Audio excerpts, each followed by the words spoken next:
Hi, seventh grade. It's Miss McVicker, and I'm going to be reading to you from Chapter 16 of Touching Spirit Bear. You can follow along in your book as I read it aloud. Chapter 16 begins on page 134. Here we go. Southeast Alaska. Cole's pulse quickened as the island drifted into view. It had been fall the last time he made this trip. Then he had been wearing handcuffs and had almost lost his life. Now spring air chilled his skin. Behind Cole sat Garvey and Edwin, joking with each other and gripping the gunwales to brace themselves. There had been a heavy chop ever since they left Drake an hour ago. Cole looked back. It had been a month since Edwin first announced his return to the island, and true to his word, he had insisted that every penny of the second banishment be funded with the sale of Cole's belongings in Minneapolis. If Cole wasted this chance, nobody else would pay a penny. It had irked Cole watching his sports gear, including his dirt bike, snowmobile, bicycle, skis, and even his helmet, all sold through a newspaper ad like some junk at a cheap garage sale. He squirmed on the hard aluminum boat seat. The sale no longer bothered him. If he screwed things up now, he could lose much more than a snowmobile. As the skiff circled the point into the bay, Cole felt a rush of excitement. He scanned the thick timbered slopes. Low, overcast skies made the forests as forbidding as he remembered them. Was the spirit bear still out there prowling like a ghost under the thick canopy of spruce trees? The thought of the big animal sent a shudder down Cole's spine. He kept eyeing the trees as the boat approached the shore. "Jump out and keep the bow off the rocks," Edwin ordered. Cole removed his shoes and flung them ashore. Then obediently he vaulted over the side into hip-deep water. The icy cold grabbed at his breath and reminded him of his attempt to escape the island. That swim, now, seemed like a nightmare from another lifetime. He must have been crazy. Wind blowing directly into the small protected bay had churned up a heavy surf, and Cole fought to steady the heaving boat. It was hard not being able to grip strongly with his right hand.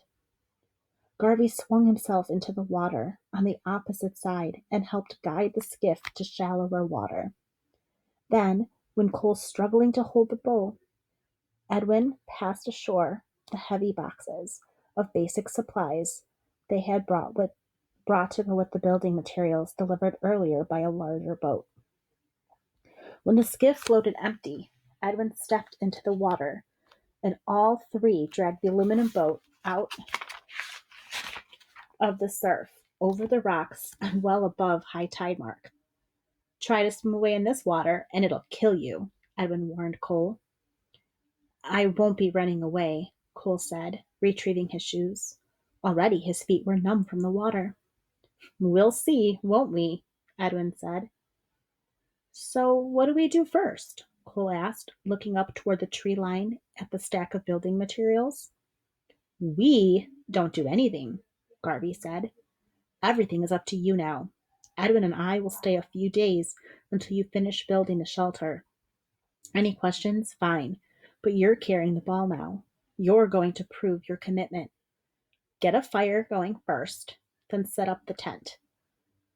The two men headed down the shoreline. Garvey called back, "Have supper ready in 2 hours." Standing alone, Cole eyed the aluminum skiff sitting unguarded. If he wanted to escape now would be the perfect time. He shook his head. This time he would stay. He began scouring the shoreline for firewood. When the men returned 2 hours later, they found Cole putting up the tent. "Why isn't supper ready?" Edwin asked. Cole walked to an old plastic cooler and pulled out raw hot dogs. "It is. Here." When he saw the two men scowl, he added, "Just be glad I didn't take the boat while you were gone." "That would have been a real trick," Edwin said. "What do you mean?" Edwin reached into his jacket pocket and pulled a spark plug. "Engines don't run without spark plugs." "You didn't trust me?" Cole said. That's right, said Edwin. Garvey and I believe in your potential, but you haven't earned trust. Not trying to escape the skiff is a good first step. What would you guys do if I refused to cook anything? Cole asked with a wry smile as he sharpened a sapling for a hot dog stick. Garvey crouched beside the fire and reached his palms toward the flames to warm up. First, we'd get hungry. Then we'd take you back to Minneapolis. What's the big deal if I fix a hot dog or not? Cole asked. It's not the end of the world. The whole world is a hot dog, Garvey said. What does that mean? Go ahead, eat a hot dog, and I'll show you. Cole poked a raw hot dog onto the stick and held it over the fire. He hadn't realized how hungry he was, so he held the hot dog into the flames to cook faster. All the while, Edwin and Garvey stared patiently. When the hot dog was charred, Cole placed it on a bun. Now what? He asked. Eat it. Cole squirted on a glob of ketchup, then devoured the hot dog. Edwin and Garvey kept watching. There, Cole said, finishing. I ate the hot dog. Now what? How was it? Garvey asked. Cole shrugged. Okay, I guess. Why? That hot dog did exactly what you asked it to do. You asked it to feed you, and it fed you. No more, no less. Garvey held out his hand. Pass me a hot dog. Cole pulled another one from the cooler and handed it across the flames. Garvey took the hot dog carefully in his hands and examined it. This is a fine hot dog, he said. The finest I've seen all day. Carefully, he slid it onto the stick. He started humming. Soon, Edwin hummed along. For 10 minutes, they hummed the melody over and over. All the while, Garvey patiently turned the hot dog over the coals, careful not to burn it. Finally, when the hot dog was a glistening, crispy brown, Garvey drew the stick back from the fire. The song we hummed is a song of friendship, he explained. What are the words? Cole asked. There are no words, because each person makes up his own. That's how friendship is. As Garvey spoke, he rummaged through the cooler, pulling out salt and pepper, cheese, a plate, cups, and a tomato. He leaned a bun against a rock near the coals to let it toast lightly, then wrapped it around the hot dog. You going to eat that thing or play with it all day? Cole asked. Garvey smiled and kept working. He cut the hot dog into 3 pieces on a plate and lightly shook on salt and pepper. Next, he cut slices of cheese and tomato and put them on top. With a flair, he added a small circle of ketchup to each. Last, he poured 3 glasses of water. He handed one to Cole and one to Edwin. This is a toast to friendship, he said, raising his glass. After taking a drink, he handed Cole and Edwin each a piece of the hot dog he had prepared. That's your hot dog, said Cole. Yes, it is. And I choose to share it, said Garvey. He began eating, savoring each bite. Eat slowly, he said, raising his cup to a toast. Here's to the future. After each bite, he raised his cup for a different toast. Here's to good health. Here's to the sun and the rain. Here's to the earth and the sky. When everybody had finished eating, Garvey turned to Cole. How is my hot dog different from yours? Cole shrugged. You shared yours and acted like it was a big deal. Garvey nodded. Yes, it was a big deal. It was a party. It was a feast. It was a sharing and a celebration. All because that is what I made it. Yours was simply food, because that is all you chose for it to be.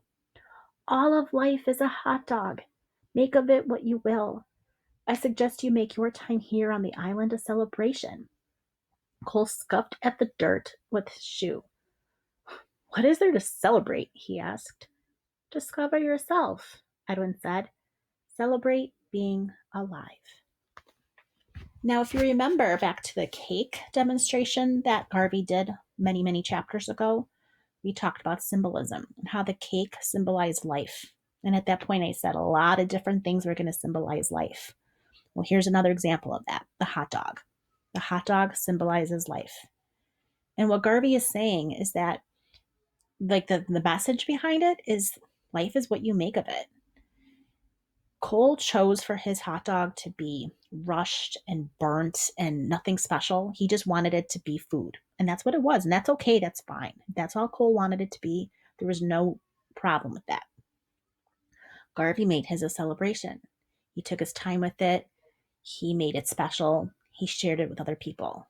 And that was good too. So, what Garvey is saying is life is what you make it to be. If you choose to go about your life angry, isolating yourself from others, that's fine. That's your choice. That's your life that you've made for yourself. Or you can choose to make your life a celebration, enjoying every moment, sharing those moments with other people, looking for the good in life. Okay. So far, Cole's life has been that burnt, gross hot dog, just like he focused on the bad ingredients in the cake. With the hot dog, Cole has made his life a burnt, gross one. And Garvey wants him to think about different choices, celebrating his life, enjoying it, making it the best that it can be. So I hope that part helps you. It was nice reading to you all. Miss you. And I will see you later. Bye, 7th grade.